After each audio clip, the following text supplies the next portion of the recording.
Hey, before we get started with the show, we want to let you guys know that this episode of the Comics Alternative is sponsored by Audible.com.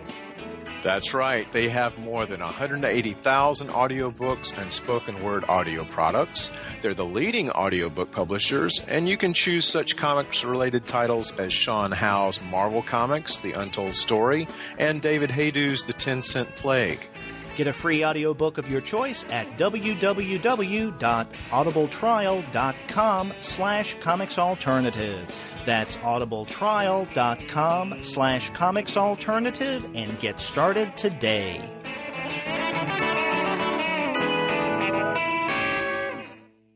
This is the Comics Alternative for young readers.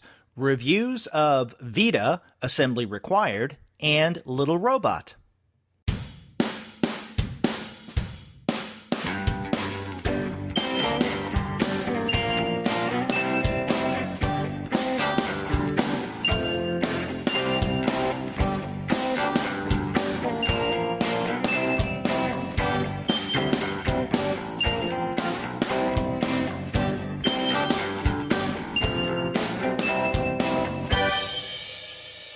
Hello, and welcome to another episode of the Comics Alternative for Young Readers. I'm Andy. And I'm Gwen, and we're two PhDs talking about comics for kids. And on this episode of the Comics Alternative for Young Readers, we're going to take a look at two books. Veda, Assembly Required by Samuel Teer, Hyeondo Park, and Kelly Fitzpatrick, and also Little Robot by Ben Hatke. But since it is October, Gwen and I will each mention a few of our favorite scary graphic novels to put you in the mood for Halloween. But before we do that, we want to let all of you know that this episode of the Comics Alternative is brought to you by the fine folks at Discount Comic Book Service. When you go to dcbservice.com, you will find all kinds of stuff. They have everything for your pre-ordering needs. You'll find DC, Marvel, Image, and Dark Horse titles for 40% off. The other publishers you'll find discounts at 20 to 35% off.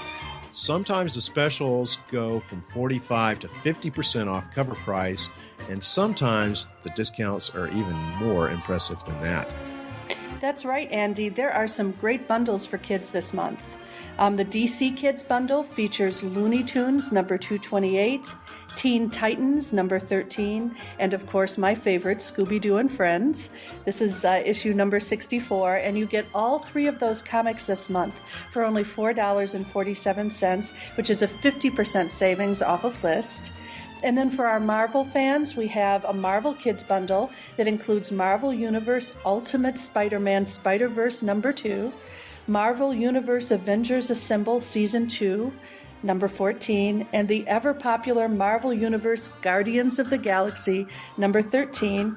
And this one is going for, again, 50% off at just a little under $5. In addition to these great bundles, the two releases that we're featuring in today's review segment are available right now at Discount Comic Book Service at deep discounts. You can get Ben Hatke's Little Robot for only $11.99, which is a 30% discount off list. And Samuel Teer and Hyeondo Park's Veda, Assembly Required, is 40% off at only $8.99. So if you are excited about the two comics that we talk about today, you can get them at a deep discount at Discount Comic Book Services. That's right, Gwen. And when you do order with DCB Service, be sure to tell them that the two people with PhDs sent you. Well, Gwen, I know that we've talked together about some of the really, really good feedback we've gotten from our first show last month. So I'm really excited for our second show. And from what I've heard from a lot of people, they're excited to hear it too. Yeah, that's true. I've received tweets, texts, emails, instant messages. My mom called to tell me she liked it. So I think we've gotten a lot of really great feedback. And especially what's exciting is seeing that some of my friends picked up these books, read them, really enjoyed them, and are now going to share them with young readers. So I'm really pleased about that. And I'm hoping that the same thing will happen with the comics that we talk about this week. I hope so. Now, did your mom read those comics? Okay, no, but she thought we had good chemistry. She said, "You two sound really good together. You bounce ideas off," and she liked both of them enough to ask for my copies. So I think she'll be reading them. And I know she wants to read Little Robot. I promised her when I was finished today, I'd bring it back to her. So we've got a comics fan in my mom. So there we go. Great. Well, Gwen's mom, I hope you like the show, and I hope you read the two comics as well. That's right. Well, again, this is only the second time we've done the podcast, so I wanted to remind listeners that you can look forward to our Young Readers episodes every month. I think usually it's going to be the middle of the month, and we're going to discuss one book for teens and another book for younger readers. And Gwen, as we mentioned before, we're also going to be giving a little bonus, our Halloween picks. So that's right. So actually we'll be talking about more than two books today. I may have to do some sound effects when we get to the scary comics part. So. Oh, I look forward to that. Yeah, there we go. I've been practicing. So. All right.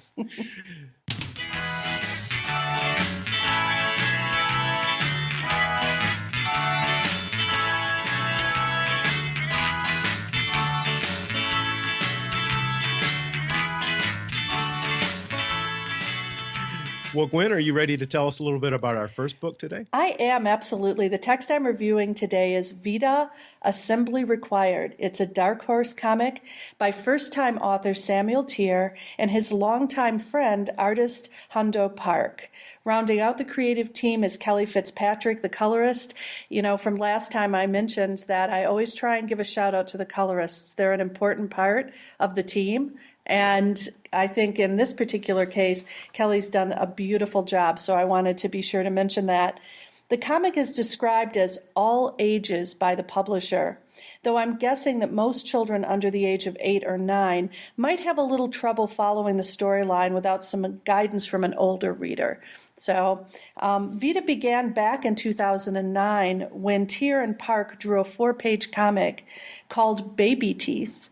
A mostly wordless series of panels in which a large robot called Assembly 1004 teaches a little girl named Veda about the conventions of the tooth fairy. So here we have this melding sort of the technological machine teaching the little child about a very human-oriented type experience. And one of Veda's baby teeth has fallen out, and she wants Assembly to weld the others in so they won't fall out.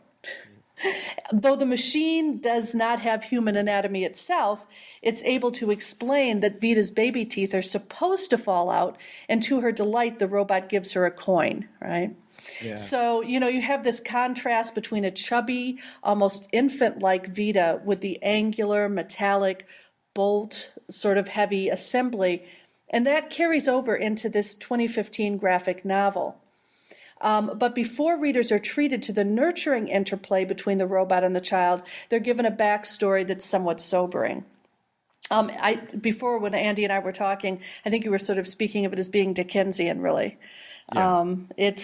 Teer and Park set Veda, Assembly Required, in a grimy, dirty, chaotic factory in which stressed and tired workers carry out dangerous tasks, and in the case of Veda's mother, leave their children in secret hiding places because they cannot afford the company-sanctioned but expensive daycare. One of the strongest elements of this comic, in my opinion, is the setting. As someone who grew up in a factory town, and I cannot believe I'm giving another shout out to Flint, but here we go. I remember very clearly my first exposure to what we called then the shop floor, because in factory towns you tend to call them the factory shops. So when I was in second grade, my class took a field trip to a Buick assembly plant where we walked a car down the line almost from start to finish. And it was a sobering experience because I saw firsthand the sort of conditions that people like my grandpa and my uncle had worked in. There were chemical smells everywhere. There were sort of neon lights overhead that gave off a very stark hue. There was a constant clang and whir of the machines. It was very noisy. And I remember feeling as a 7-year-old very vulnerable and small. I felt a definite disconnect between myself and those machines. And I think that memory sort of came to bear when I read this text, because unlike me, Veda has a very different response to the factory. But at any rate, I was transported on the first few pages of this comic back to that moment of being a child in a factory, as Veda's soft, round, childlike form is contrasted to the cold, metallic atmosphere. But this factory, unlike a GM factory, honestly, is chaotic beyond belief. I mean, I don't even know. You never know what they're making, but whatever it is, I don't know. It just takes a lot of different machines making a lot of noise, and it's unclear what the product is. As a matter of fact, I don't know if you noticed this, Andy, but I was trying to think of a way to describe the uniforms that the workers are in, and they almost look like hazmat suits. They really do. It's kind of a one-piece, kind of a worker's uniform, which you see. Typically we see that, or we used to see that type of thing, like in auto shops, mechanics, that type of thing. That it sort of reminded me of that. Mm-hmm. It's definitely, though, the environment is meant to seem dark and menacing right from the beginning. Unlike me, however, Veda is undaunted by this atmosphere. In fact, she's very at home in it. When her mother dies in an industrial accident, Veda is adopted by Assembly 1004. And begins to learn the secrets of the anthropomorphic mechanical beings who operate by a strict set of rules and who live in fear of a seemingly mythical gremlin. So you have all of these machines that communicate to each other, and apparently the other workers don't understand that. Mm-hmm. But Veda has this special gift that she can speak to and understand machines. So though she's young and human, she has this inborn talent for communicating in robot lingo, and she ends up getting it sort of enmeshed in a series of adventures that increase her bond to Assembly 1004 and to many of the other benevolent machines that are on the shop floor. Go ahead. No, go ahead. I was just I'll wait. I have a comment, but I'll wait. Okay. Well, I was just going to tell folks how the comic is set up, and then why don't we open it up? The comic is divided into 5 chapters, each of which begins with the replication of memos or email correspondence between the nameless, faceless managers of the WT factory and its employees. For instance, in the first chapter, in which Veda's mother passes away, readers learn via WT memo that parents are required to pay for daycare. The memo reads in part, quote, "If you choose to forego daycare and are caught bringing your children to work, the cost of on-site childcare will be automatically deducted from your wages. Take responsibility for your mistakes. This message has been brought to you by WT." Mm-hmm. Yeah.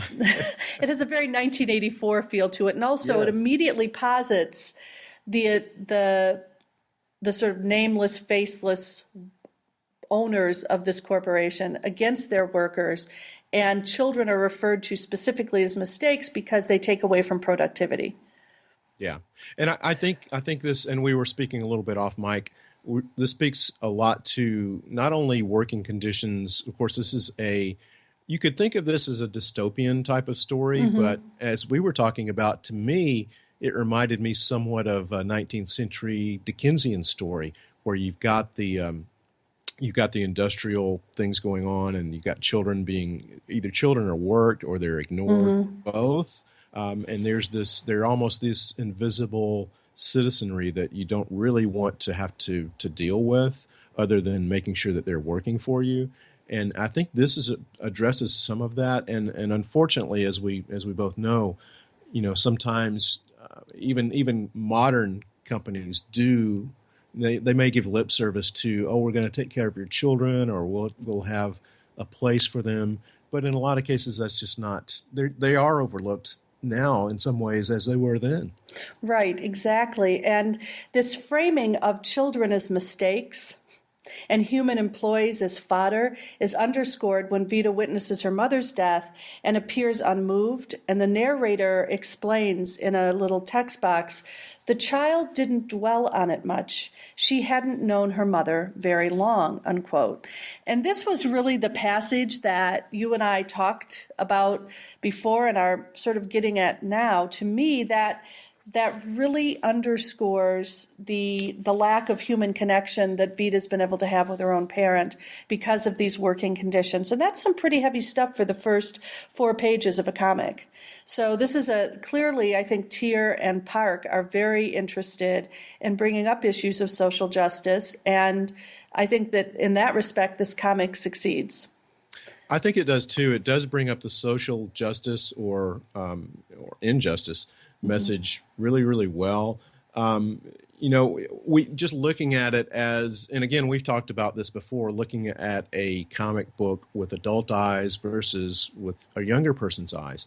And I mean, for you and I, we think, oh, well, this, hopefully this type of thing wouldn't happen, or somebody like Veda would somebody would figure out really soon what's going on and do something about it. Mm-hmm. And, I think maybe looking at it with a younger person's eyes, they're just going to accept that story as it is and go with it, perhaps. Yeah, and Veda herself doesn't sit around and wallow in self-pity at all. Right. She is very inquisitive. She's very interested in how the machines operate.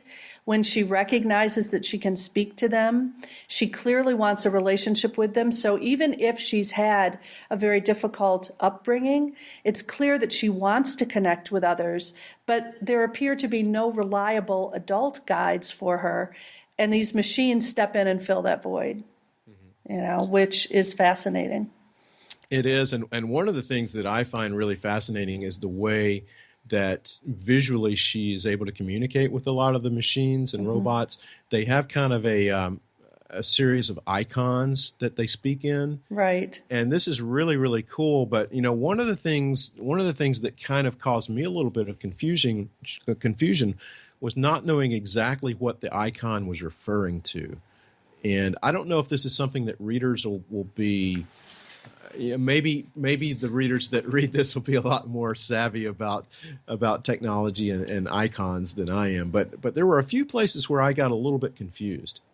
Yeah, for me, the part that I thought was the funniest is throughout the comic, whenever a machine or Veda is upset, instead of saying a swear word, there's the little icon for a pile of steaming poo. Yeah, I love that. So, that is awesome. There's a wonderful comic relief in this. So, we've been talking about this text, and it is a very somber text on one level, but on another level, it's filled with humor, filled with irony. And there are some of the icons that I was a little bit confused about, but others are really sweet. Like when Veda is sleeping, instead of showing snoring, there's a picture of, out of the sort of speech bubble, there's a picture of a saw going through a piece of wood. Mm-hmm. So, she's sawing logs or whatever. So some of it's cute, but there were a few technological things. I could understand what was going on in the story in other ways, but I think it would have been difficult to necessarily be able to say exactly what this was. That's what I meant when I said that this is probably a comic that's going to be enjoyed by a parent reading it to a younger child, or for a child probably ages 8 or 9 or over, simply because you really have to work sometimes at bringing together not just the words and the images, but also the symbols. So yeah, I think you're right. One of the things that I really like about the book, and I think this would probably be something that might appeal to the adult readers, especially those who've read a little bit of science fiction. Mm-hmm. I was immediately reminded of Isaac Asimov's 3 laws of robotics, which are mentioned here, and they're pretty much the same laws. The first one being a robot can't injure a human being. The second one, the robot must obey orders given by a human being, except where the orders would conflict with the first law. And then the third one, the robot must protect his own existence as long as that doesn't interfere with one of the first or second laws. Mm-hmm. I really like how that's used in this book, and it's kind of carried over, like I said, from Asimov. And that really does provide a good structure for understanding, even if you have no familiarity at all with any science fiction before you pick this up. It does give you kind of a guideline or kind of a rule book for this world, and I think that works really well. Yeah, in some ways, it felt to me like if you liked Divergent, at least the setting of Divergent, this text reminded me a lot of that. I think there's a lot of the same dystopian elements at work. There's clearly a bifurcation between workers and management, but there's also a third figure, this gremlin, and he is the sort of quintessential foil. And we don't like to give too much away in terms of plot. This is a really enjoyable comic, and it's a comic in which a young child learns about loyalty. And the way that she learns is essentially by having to interact with a creature who appears to be interested in using her, I guess is the best way to put it, for its own ends. And that creates, I think, the major plot of the text. But the text ends in a relatively, I would say, not moralistic way, but it's clear that Veda has learned some important lessons, has grown as a character. And so, I don't know if I want to give away any more than that, but there's definitely a fantasy element involved in this text as well. So it's science fiction, but there's also a lot of fantasy elements, in pure fantasy elements as well in here. So. Yeah, I think so too. This is a and Gwen, we should probably mention that this is a book from Dark Horse Comics, and lately Dark Horse has been, I think, exploring a little bit more works for younger readers, and I think this is one of the first of that group, and I think in a lot of ways they do a really, really good job. I didn't really know what to expect from this book, but like you said, a lot of the themes that are explored are really good, and they're good for younger readers, they're good for adult readers, and they're good for them to discuss together. Right. And again, the only critique I have of the text is that sometimes the plot moves forward very quickly, and the reader has to catch up. There were a couple times when I was reading it through and I had to stop and go back myself. And it's not that I couldn't pick up the thread, but I would say that compared to Ben Hatke's text, which we're about to discuss in a moment, this text, again, is probably more appropriate for a reader who already has had a lot of success reading texts on his or her own.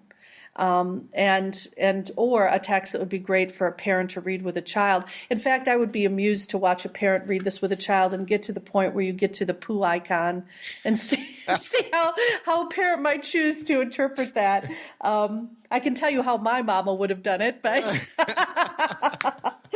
but at any rate, it was good fun. I really enjoyed reading it. The production quality is very high. And again, I really have to give a shout out to Kelly Fitzpatrick. Veda has bright red hair. Assembly is this beautiful shade of blue.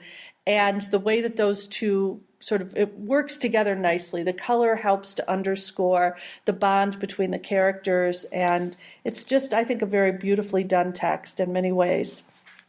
Yeah, I enjoyed it a lot as well. And as we were talking off mic, the art took me a little bit of time to get used to because it's not I don't really know how to articulate the art style that well. But as far as art for younger readers, I guess it's not typically, this type of style is not something we see. There aren't a lot of bold lines that we normally see with especially with superhero comics for younger readers. But the art style does work.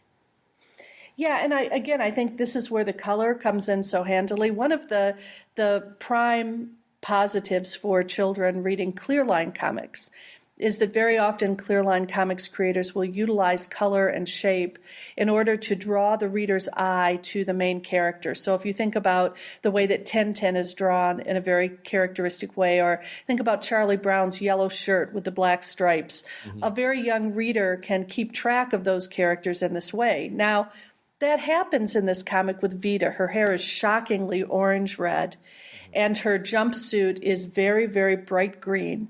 So a young reader could utilize that, but that's really the only thing that I would equate in terms of reading Clear Line versus this style, which is much more a realistic style. It reminds me a lot of comics, sort of fantasy science fiction comics written for adults. There was a series that I wrote on 3 or 4 years ago that featured President Barack Obama in a comic, and it was one of the sort of comics that came out in the mid-2000s featuring Obama. This one was called Drafted, and it came out of Devil's Due Publishers in Chicago. Mm-hmm. And it's an entire science fiction alternate universe in which the United States has been taken over by aliens, and President Obama is he is an elected president, and he's forced to sort of work with this group of people to try and save lives, et cetera. It's a very intense plot, but it started me down the road of reading science fiction comics because I really hadn't been a reader of them. And what I can tell you is the style that I've seen in those comics is very much this style. There's a certain realism to it, but there's also an exaggerated way of drawing characters' faces that shows a lot of drama and tension. And so I think a young reader could follow it, but the scenes of the factory, the settings, the backgrounds are very complicated. It's not like in Little Robot that we're about to read, where, as in the Clear Line style, the artist eliminates a lot of the background so that you focus on the characters. Here, there's times when you really have to pick the characters out of the background. That's true. And again, I do think the art style is very, very well suited to the story itself. So I think it's a really good combination.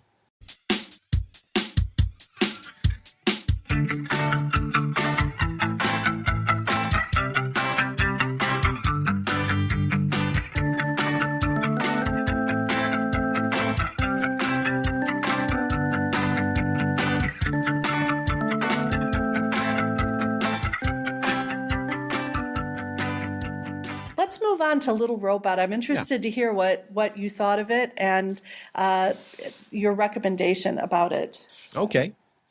Well, Little Robot is by a creator named Ben Hatke, and Derek and I actually interviewed Hatke a couple of years ago when we were talking about the final book in his Zeta the Space Girl trilogy. And Gwen, I'll try to put a link to that interview in the show notes. Great.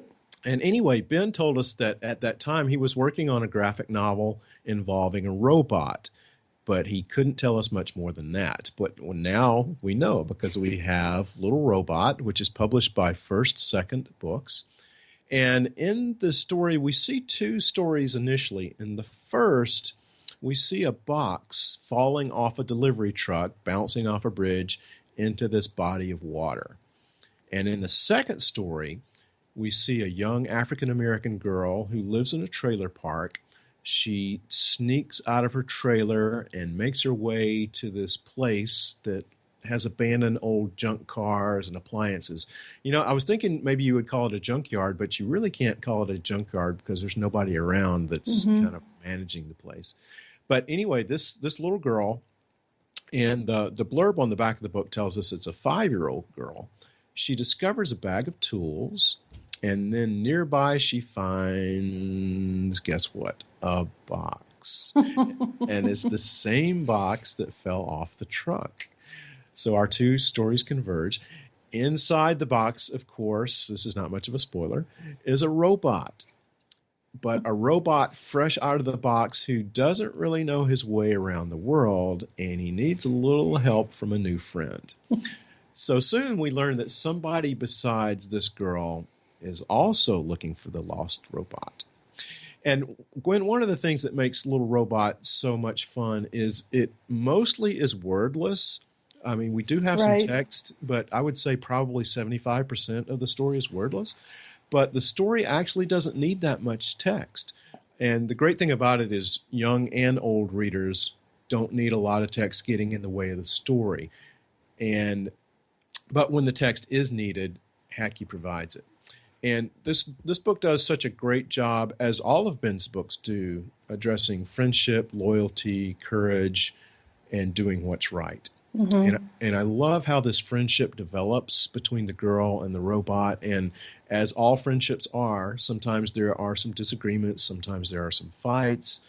but there's also a lot of humor, there's a lot of playfulness, and there's a lot of really, really touching moments without getting sappy, you know.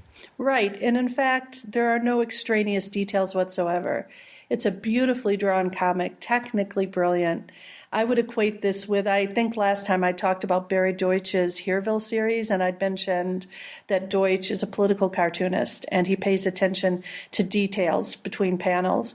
And I would say the same thing is true with Hatke. Anytime you draw a comic where there are not a lot of words, where a young reader has to follow from panel to panel, there are subtle changes in those panels that Hatke does so well. And in fact, I would say that even when there are many pages without words, if a parent were reading this along with a very young child, they're set up in such a way that a child could say, "What is that? Why is this happening?" Or you could even say, "I see this happening here. Why is this different?" So it's really beautifully done, and I think would make a great chaperoned text, as we talked about, with a parent and child reading it, but also would be very accessible for a very young reader. I think so too. I think even readers who technically aren't even readers yet could probably pick this up and understand the basic story. And I think one of the huge strengths that Hatke has, well, first of all, he has a family. He has children, but just because you have children doesn't mean that you necessarily know how to write for them or understand them. And then, vice versa too, just because you don't have children doesn't mean that you won't be a good, write a good book about them. Hatke has children. He understands how they think. He understands how they work. And as you said, this is beautifully captured throughout the entire book. It's just from the facial expressions down to the decisions that the children make. It's really wonderful. And I did want to point out one really, really nice moment. It's if you happen to get the book, it's on page 77, but don't read that first. Read it in order. There's a really, really touching moment, and it's almost painful, in which the robot realizes that it's different from the little girl and wants to seek its own kind. Mm-hmm. And there's a bit of trickery on that page, on page 77, between the girl, and Hatke does a wonderful job of showing us the conflict in the little girl wanting to do the right thing, but knowing that could jeopardize her new friendship. It's really, really well done. Yeah, and there's a really nice link between the two comics that we've been talking about. In Veda, there's no external scene whatsoever. So the only setting that the reader encounters is the inside of the factory. But there's a character who gives at least lip service to the idea that it's the factories that are tearing apart the landscape. Mm-hmm. Now, that character ends up being debunked, but the reality is that Veda is at least at some level engaging with environmentalism. And I would say that Hatke is doing the same. Mm-hmm. And on page 56 and 57, there's a beautiful full-page spread of the little girl sitting next to the robot. They have their arms around each other, and they're looking out across the river at the sunset. But if you look carefully behind them, there's sort of what looks like a disused barbecue grill and cooler. There's some pop cans or soda cans for those of you who are not in Michigan. And there are some concrete blocks.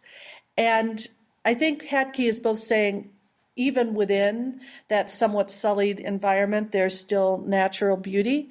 Mm-hmm. But it's also asking the reader to meditate on a world in which these two creatures have to try and find a way, and it's not always a clean or perfect or pristine world. And so both texts, in one way or the other, are thinking about the interrelationship between machines, technology, and the environment. Yeah, I think you're exactly right, and I really do like that spread on that page, and you've described it perfectly. And one thing I think we often forget too, that we have human relationships, and we also have technology, and there's nothing inherently wrong with technology, but I think both of these books speak at least a little bit to how technology can can be misused, even with the best of intentions, and how that can affect not only human relationships, but extra human relationships. And both of these texts imagine a world in which robots or machines have feelings, emotions, and act on them. And, I'm not an expert in any way in cybernetics, or that is the right word. See, I'm so not an expert. I'm not even sure if that's the name for it. But for the study of sort of the interaction between humans and machines.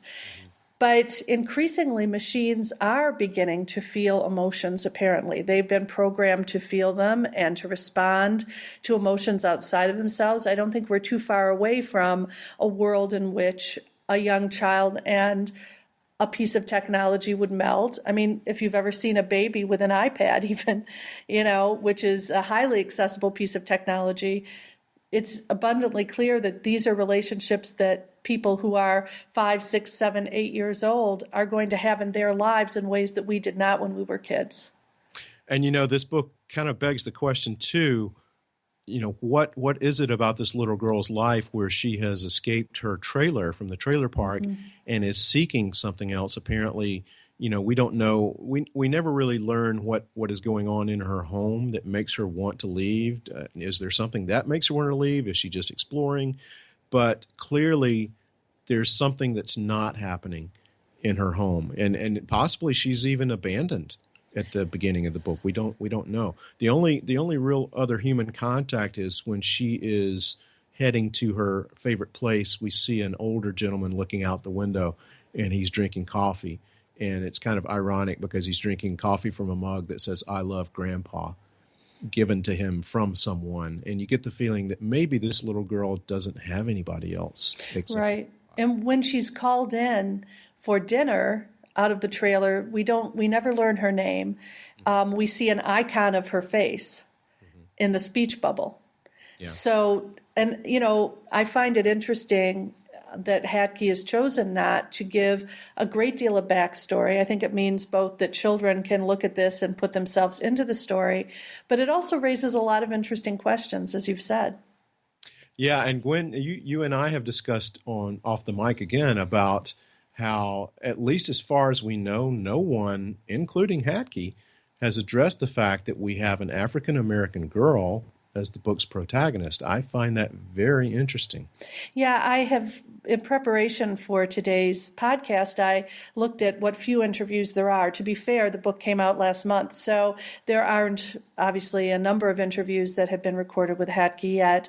But I was surprised to find that no one brought up these issues of identity. And I was brought to mind of a panel that I saw in 2014 at the Children's Literature Association conference. It was organized by Rob Bittner, who's a graduate student at the University of British Columbia, and the other two panelists were Sarah Park-Dalen, who teaches at St. Catherine's University in Minnesota, and my former doctoral candidate, Jeannie LaHaye, who teaches here at Western. And it was called, let me get the title down correctly, you know how academic titles are, Can Anyone Just Happen to Be? Exploring Identity, Recognition, and Intelligibility in Literature for Young People. And what they were getting at in these in their papers was the idea of this young child just happens to be Black. She just happens to be a girl who is very good at traditionally male-oriented things like engine repair and machine repair. None of that is ever explained in the text, which is fine. But again, what I find interesting is that no one has brought this up. And that in and of itself, I think, is very telling. I don't think it's because no one will notice. One of the things I might have mentioned last time, I have 2012 statistics that show that out of the 5,000 books that were published for children, only 93 had an African-American protagonist in a central role. So if the numbers aren't that different for this year, then this will be one of a very few number of texts that feature an African-American protagonist. So it's just interesting that people aren't talking about that very much. Maybe we've missed.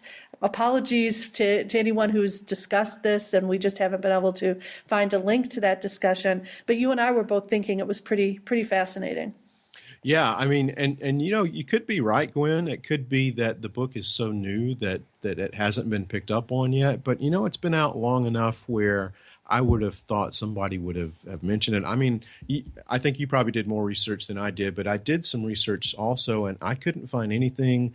I didn't see anybody tweeting about the fact that this is a book that does celebrate diversity. I haven't seen anything. Right. And I don't think I'm certainly not calling into question Hatke's right to create a protagonist who's an African-American girl. What I'm saying is it's interesting that no one has been talking about it. And it's a beautiful text. Highly recommend it. Just find it fascinating that it hasn't been mentioned at all. So. Yeah, and I applaud Hatke for making a lot of the choices that he's made here. But yeah, I hope that people will pick this book up and say, this is not your typical character protagonist that you see in not just children's literature, any literature. As you said, the percentages of diverse characters, it's awful. And to be fair, Hatke seems to favor writing about female subjectivity. Mm-hmm. And putting young women in roles which are not traditional, which I applaud him for. He is the father of 5 daughters. Right. I think they're aged between, I think it's something like 2nd grade through 8th grade, maybe 7th or 8th grade. So he has a wide range of experience with young kids. And I think his youngest is actually younger than that. But he's had obviously a lot of time to observe young women and wants to write about them. And I think that's wonderful. In other words, this book is one of what should be many more. I think it will be many more, if only for the fact that Zeta the Space Girl was written for his daughter Zeta, Julia's House of Creatures. Right. He has a daughter named Julia, so he's got more kids to write a lot more books for. Because right. you can just hear each kid saying, "Hey, where's my book?" But also I really want to applaud both of these authors, because when you're writing text in a visual medium, you are making a statement when you have a female protagonist working in an environment and doing things that typically young women in the larger culture are not shown doing. Both of these young women learn to work with tools. They learn to put things together. They learn to fix things. And they figure it out pretty much on their own. And that's something, if I had had books like that when I was a kid, it would have perhaps made me believe I could do things that at that time I probably thought I couldn't. So, that's exciting. It is. And again, I applaud Ben for making this book and the way that he's done it. If you have not experienced Ben's other works, you should do so immediately. The Zeta the Space Girl series is a wonderful, wonderful trilogy and of graphic novels, and his picture book, Julia's House of Creatures, is also a wonderful book. He just keeps cranking out great stuff. And emphasizing humor along the way, which I appreciate. And that's true, too, in Teer and Park's Veda. There's a lot of humor in both of these books. And I would say, too, especially Little Robot is a text that a young child could pick up and thumb through and enjoy and probably understand pretty much from the get-go. So I think so.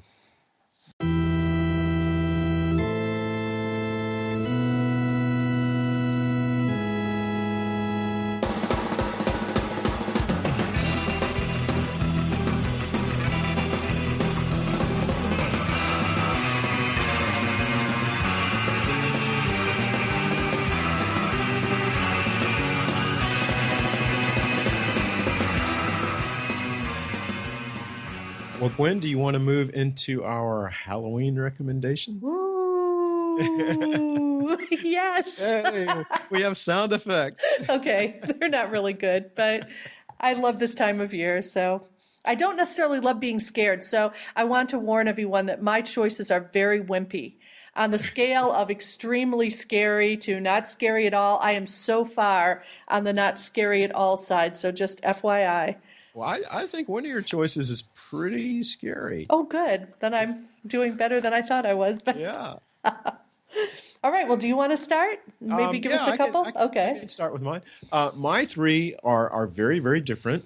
My first pick for your Halloween graphic novel is The Graveyard Book by Neil Gaiman. Yay. Now, of course, this book was a major award-winning book when it came out in prose from Gaiman, who is a very very famous, very popular author. And this was a book written for young readers.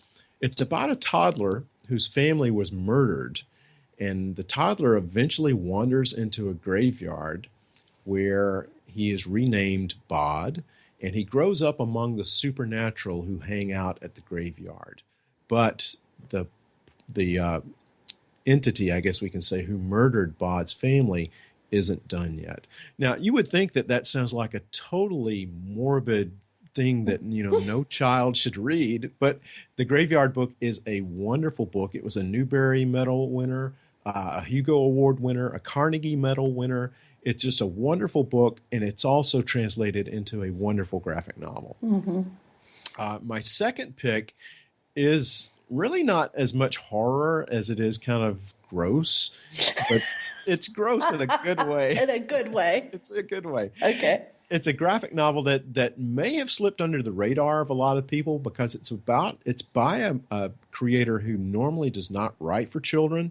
David Lapham normally writes very, very violent adult graphic novels.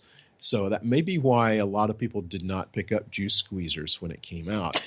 But yeah, and the name is like Juice Squeezers, really.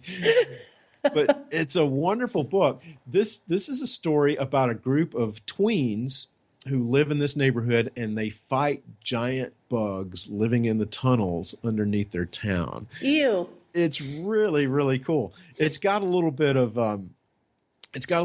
Buffy the Vampire Slayer in it, except for younger kids, and it's got a lot of really gross squishing of bugs and goo and everything. It is so much fun, but you feel like you should probably want to take a shower or something after you've read it, because you could just feel the bug goo all over you.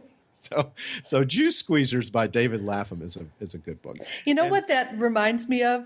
The bug juice in these reminds me of that slime that they used to do on Nickelodeon, that green stuff that they would dump on people's heads. Wasn't that awesome? Yes. Well, this is exactly sort of what it reminds me of. See, my way of getting bugs is to go after them with a vacuum cleaner, because I don't want any squishing whatsoever, but I guess you'd have to have quite an industrial size vacuum for these bugs. So yeah.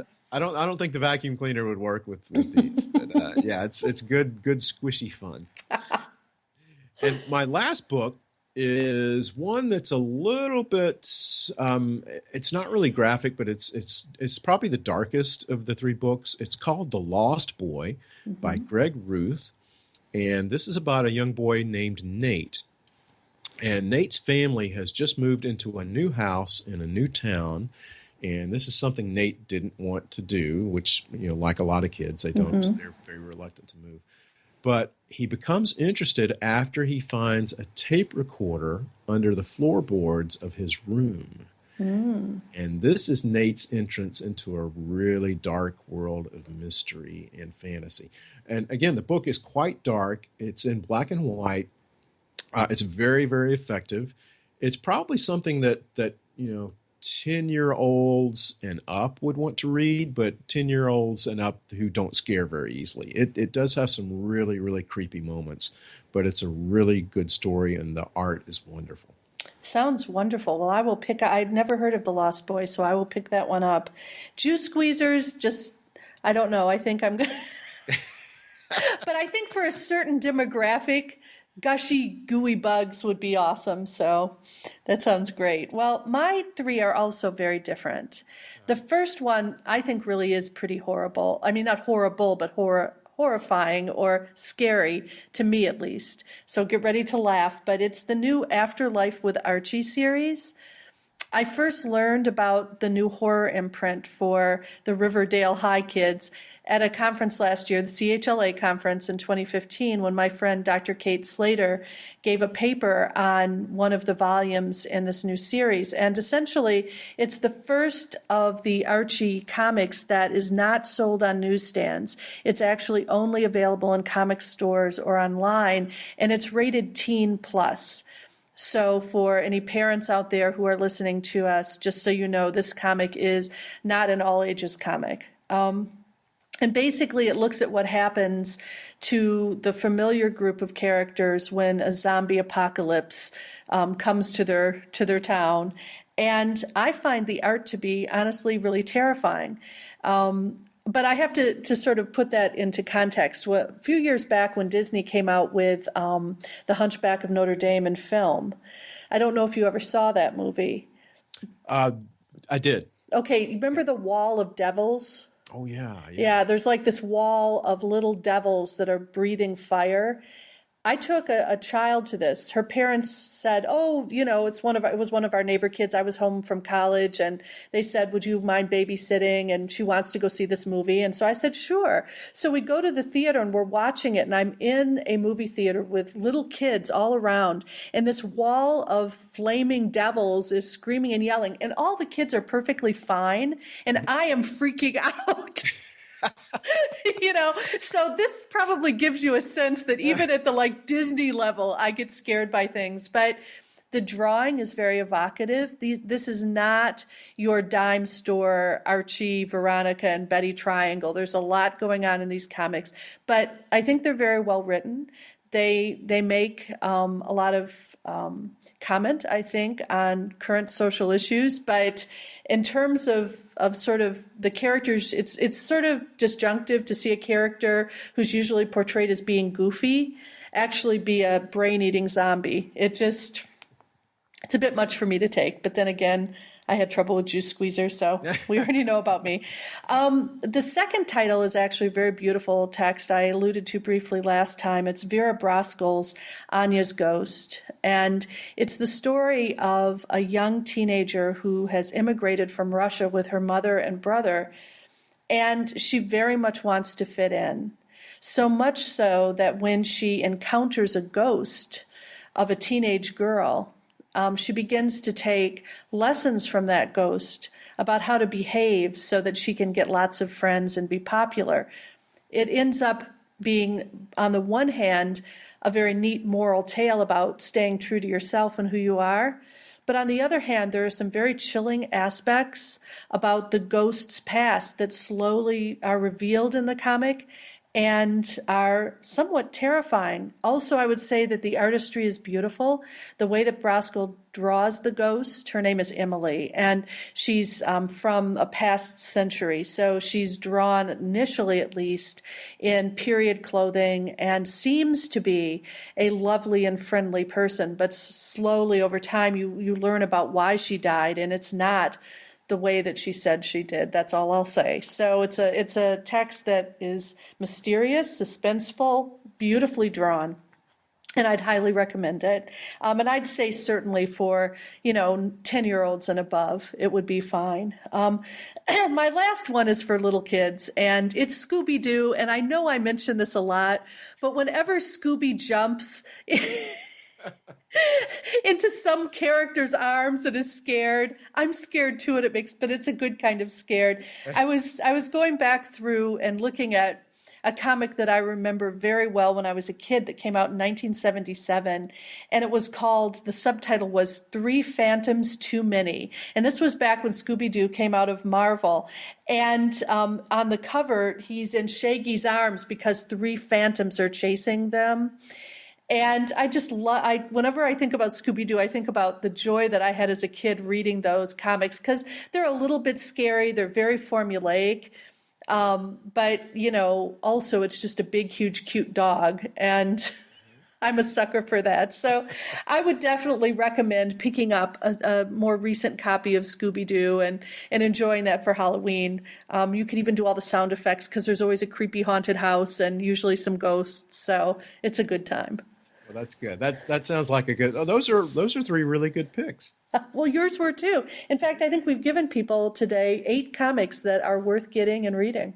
Yeah, I think so too. Oh, and I just looked and I remembered that I neglected to tell you about the Graveyard Book. It is by Neil Gaiman, but it was adapted by P. Craig Russell, and it's illustrated by several illustrators, including P. Craig Russell, Kevin Nolan, Scott Hampton, and Jill Thompson, and several others. So you'll see a lot of different art styles in that book. I'm glad you mentioned that because it just brought to mind, I'm popping this up. There is a graphic novel version of Coraline that was drawn by P. Craig Russell.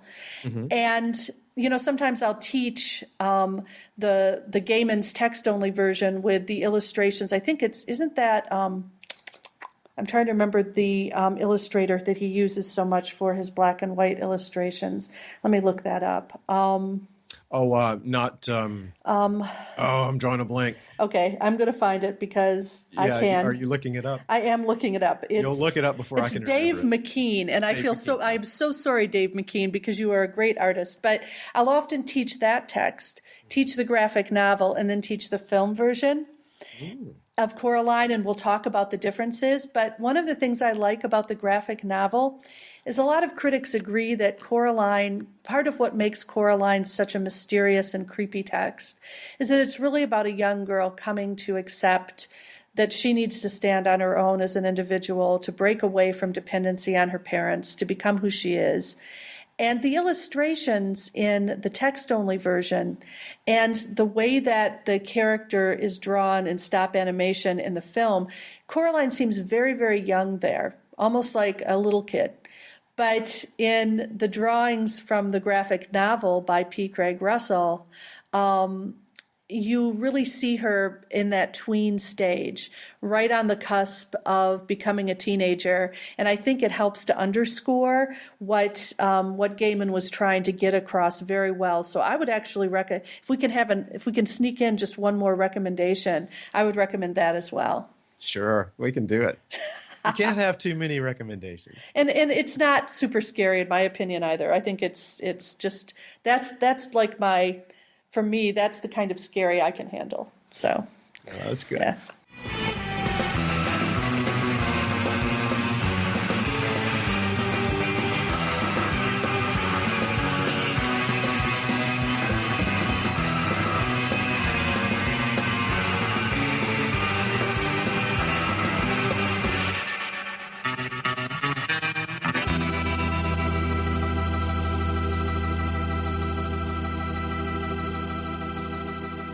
Well, Gwen, like you said, I think we've given people a lot of great recommendations, not only the two books that we discussed today, but the Halloween reads as well. And if you would like to get the two books that we discussed today, you can go to DCB Services' sister company, In Stock Trades, and you'll find lots of great titles at huge discounts. And again, you'll find both of the titles that we discussed today, Veda, Assembly Required, normally $14.99. And at In Stock Trades, you can get that for $8.69.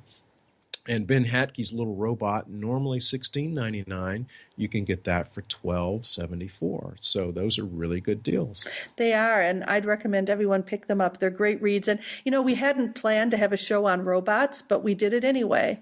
We did it anyway. So after you do get your comics there, get in touch with us and let us know what you think of these books.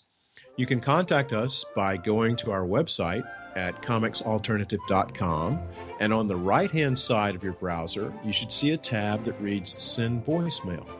Click on that, and from the comfort of your own desktop or mobile device, you can send us a message through the wonders of SpeakPipe.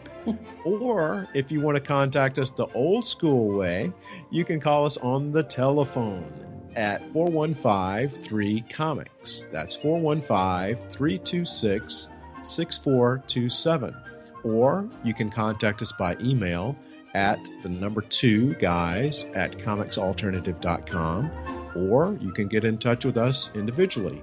I'm Wolverton at comicsalternative.com. And Gwen, how can people reach you? I am Gwen at comicsalternative.com. You can also find us on Twitter, where we announce new content to our podcast and updates to our blog. We are at the number 2guys with PhDs.